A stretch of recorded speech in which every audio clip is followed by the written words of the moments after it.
fraternal saludo de paz y bien. El Evangelio que nos propone la liturgia para este domingo solemne de Pentecostés es tomado de Juan capítulo 20, versículos 19 al 23. Escuchemos lo que dice la palabra del Señor. Después, al atardecer de aquel día, el primero de la semana, estaban los discípulos con las puertas bien cerradas por miedo a los judíos. Llegó Jesús, se colocó en medio y les dice: paz a vosotros. Dicho esto, les mostró las manos y el costado. Los discípulos se alegraron al ver al Señor. Jesús repitió: paz a vosotros. Como el Padre me ha enviado, yo os envío a vosotros. Dicho esto, sopló sobre ellos y les dijo: recibid el Espíritu Santo. A quienes les perdonéis los pecados les quedan perdonados, y a quienes se los retengáis les quedan retenidos. Palabra del Señor. Gloria a ti, Señor Jesús. El pasaje inicia con la ubicación que hace el narrador en el primer día de la semana, uniendo esta escena con la aparición de Jesús a María Magdalena por medio de la conjunción después, y también va a unirlo con el pasaje siguiente, que es la escena en la que se narra la duda de Tomás y la segunda aparición del Señor resucitado a sus discípulos. El versículo 19 se conecta con el final del pasaje al hablarnos inicialmente de la aparición de Jesús el primer día de la semana y al final con la invitación a perdonar los pecados. Acá vale la pena recordar cómo Jesús en la cruz antes de morir dice: tengo sed. Pero no se trataría de una sed física, sino de que todos se acerquen a Él para perdonar sus pecados. Entonces, de esa forma, el primer día de la semana, que es día de resurrección, recuerda el acto redentor, el perdón de los pecados por parte de Jesús en su muerte y en su resurrección. La atención de esta escena tiene varias características.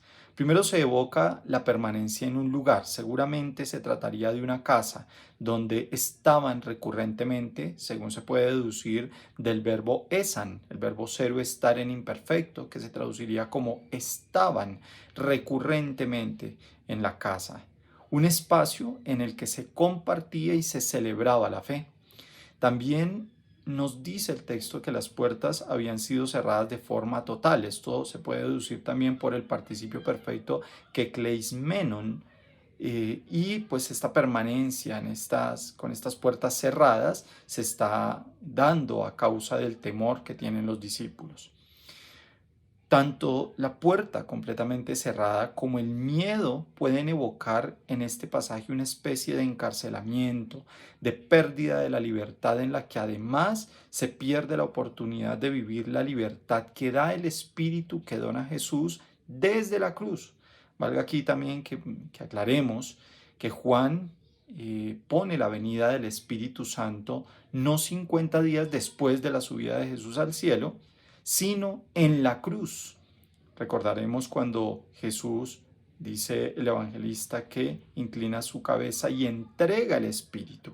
Aquí Juan no nos refiere que entregue el Espíritu al Padre, sino que es como si estuviera derramando el Espíritu sobre la humanidad y sobre los que estaban allí alrededor de la cruz.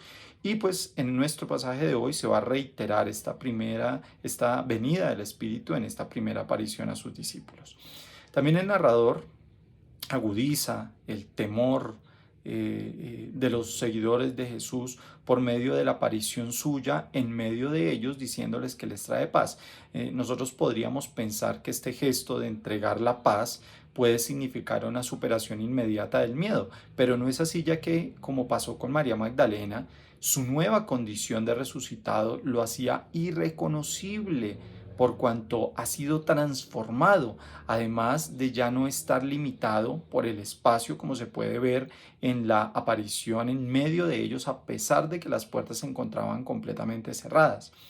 Su aparición no lleva ninguna reacción por parte de los discípulos, lo que muestra que la sola aparición de Jesús va a agudizar aún más la tensión de la escena, por lo que a pesar de lo que Jesús dice, aún hay temor en ellos porque no le han reconocido y resucitado. La acción finalmente que va a darle solución a esta tensión se da cuando Jesús les muestra las manos y el costado, demostrándoles así que es Él y que está resucitado. La reacción al gesto del Señor es el cambio de actitud de los discípulos, en el cual ellos se regocijan viendo al Señor.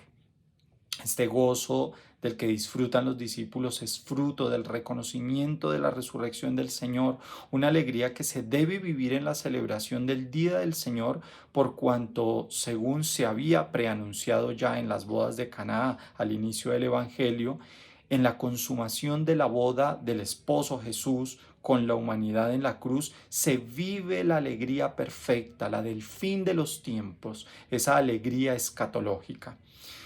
Tras el reconocimiento de Jesús resucitado, es necesario que se le repita a los discípulos: paz a vosotros. Pero ahora esta paz se une a la alegría y no al temor, y también se vincula a la invitación a salir hacia la libertad por medio del envío que les hace, diciéndoles: como me ha enviado el Padre, también yo os envío. A lo que suma lo que será el signo característico de los enviados del Señor, el soplo del Espíritu Santo. Cabe recordar que, como ya dijimos, en la crucifixión, del costado de Jesús brotó sangre y agua como signo del Espíritu que entregó al morir.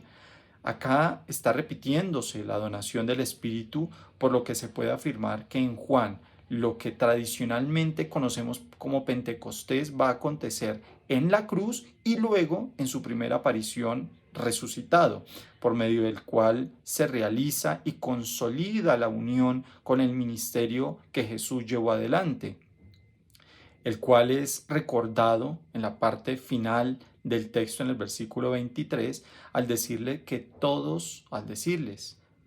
a ellos, a todos sus seguidores, creyentes, que van a tener el poder de perdonar o de retener los pecados, por cuanto se han unido a Él por medio del Espíritu que los vincula a Él, que es el Cordero de Dios que quita los pecados del mundo, como lo dice Juan el Bautista. Aquí también es necesario que aclaremos que el retener los pecados no se refiere, el narrador, que de hecho va a utilizar el verbo karatete, no tiene nada que ver con negar el perdón. Más bien se referiría a reconocer que algunos hombres y algunas mujeres aún no tienen la fe suficiente para el perdón, pero que cuando su fe en el Señor, su acercamiento a Él sea más determinante, llegará a este perdón.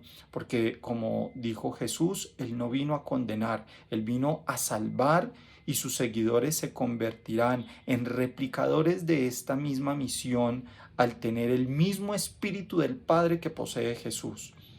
Así que, mis hermanos, que este domingo de Pentecostés sea un tiempo, un día para recordar la gran misión del Señor, que es el perdón de los pecados, que nosotros ahora compartimos con Él como creyentes al tener su espíritu, y esta misión se evidencia en el gozo y en la paz que nos trae el Señor resucitado.